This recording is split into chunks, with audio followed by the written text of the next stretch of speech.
But then you get something at 10% below market value, doesn't that become value now?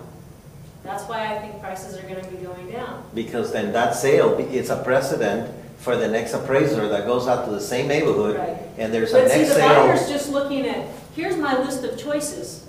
This one, I'm willing to wait out for the next 2 months because I have a chance of getting that one based on today, the active listings now. But, you know, to get that at a good price, you know. But as I am waiting, and let's say you're the listing, as I'm waiting, there is 2 or 3 houses coming up on the market that do not need to be short sale. Yeah, I'm bailing out on you, and then you're... Exactly, and that's why it's very seldom that the buyer that I start the short sale process is not usually the same one that finishes it. And They get me going so that the bank gets their deals going. And those buyers are very easy to get out of the transaction because you're the one with the contingency. The seller is the one subject to lender approval. Exactly. So since the lender hasn't approved, I'm giving you 5 days to remove that seller's contingency, and Right. adios. They have And you have to way give me out. my money back. So there's no way to capture the buyer's money Yeah. on a non-refundable. Right, I know. So that is the problem. It is a problem, and that's why I'm trying to figure ways of how I can market, how do I change the MLS from short sale, subject to short sale to I have the frickin' approval. This is not now a 60-day process. We're at the tail end of it. You'll have an answer in 48 hours. Bring your offers. You know, it's a whole different subject too. So, you know, trying to get that change noticed in the MLS so the agents know that, hey, we're ready to deal. I'm at this tail end of it. That happened with Chase. You know, the buyer has been in for 45 to 60 days. Well, you can put that the bank has approved. Yeah, but it's hard. Once the listing's there, it's stale now. And the agents Yeah. are not used to whatever. Put the listing price at that approval price. Yeah. You can change the asking price and get a seller's price reduction.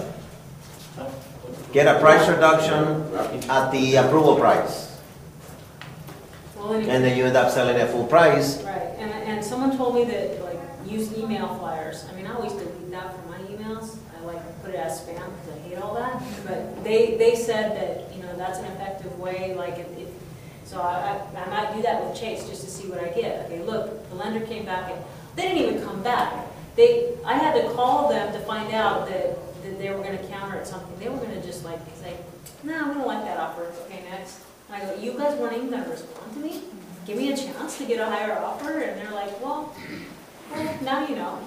You know, some of them are just, I think, so busy and so big that the cogs are just so big, they can't, or if I say, look, the appraisal that you have, that you're basing what you need on that is completely ridiculous, and I can prove it to you. I can send you multiple comps that show, oh, well, we don't care, we just have to go off that number. And I say, oh my God, aren't you trying to minimize the losses you're taking?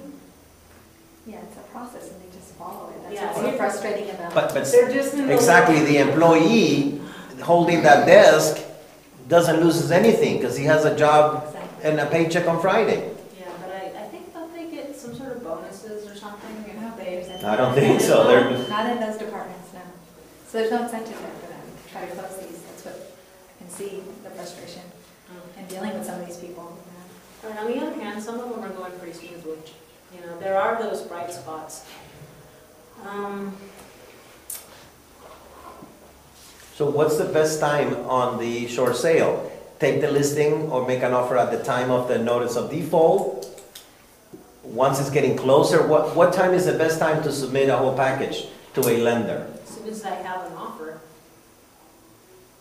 Are they more up to respond the moment they serve the notice of I don't know, default? what do you Or guys think? The one thing I'm thinking of, sooner the better, because that's 4 months less interest they have to lose on the property, but some of them are stretching it out, getting more motivated as they're going to take it at the sale.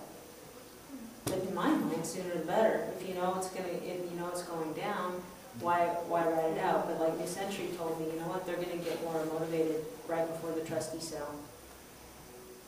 What do you think? But the lenders have the hope that they're serving a notice of default is for the people to pay them, not for the people to lose their home. For the people to go and borrow from Aunt Mary and some Uncle people are Louis. doing that. they're like, even though it doesn't make any sense in the world, they're like getting 30,000 from Uncle From Joe grandma and Uncle to Joe. cure the default, which will buy him another, what, 4 months maybe? How many people are you dealing with like this right now? How much stuff do we have going on? I don't know. I think I have my fingers in about 10 active right now. And I mean, would it be worthwhile to try to get some of these people in and give them like options, like some type of seminar or something like that? yeah, I mean, I've been working over how we could like maybe do programs at local libraries and things like that to create more awareness. Because if we don't charge for it, agents are not covered by that foreclosure consultant law. As long as we're not charging, we can educate them about all their different options without any legal ramifications. And then hopefully help them somewhere. Right, and that's why I was advertising in the Penny Saver. I noticed since I've been doing that 2 more people are in there now that are saying the same thing. Yeah. And so I've had a few calls from that, but I think it's totally valid to offer seminars and set that up. I just haven't had time to wrap my head around it and get organized. But I think it's a good thing to do. And if we could contact attorneys, CPAs, and people who know when their clients are in trouble and get a referral like that, it's much better. Yeah. Yeah, it's something we can talk about here or sort of my office if it's out in that area or something. Might be a good idea to do a. Yeah, and I think if we take it into the communities, it's better. Mm-hmm. Because that's their local stomping grounds and it's free, it's in the public library, it'll be advertised or whatever. Have agents there, have Spanish speakers there, have loan person there, have a title, have an escrow, have anyone who can answer any question. I think it's a good idea that we need help pulling off.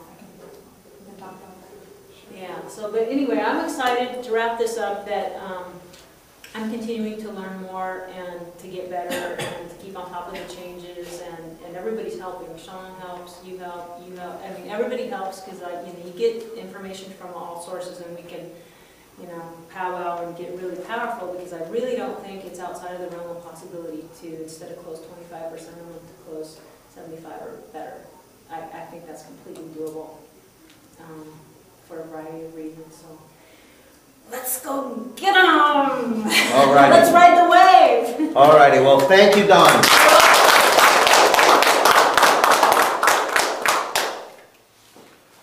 Thank you very much. Thank you for letting me be barefoot.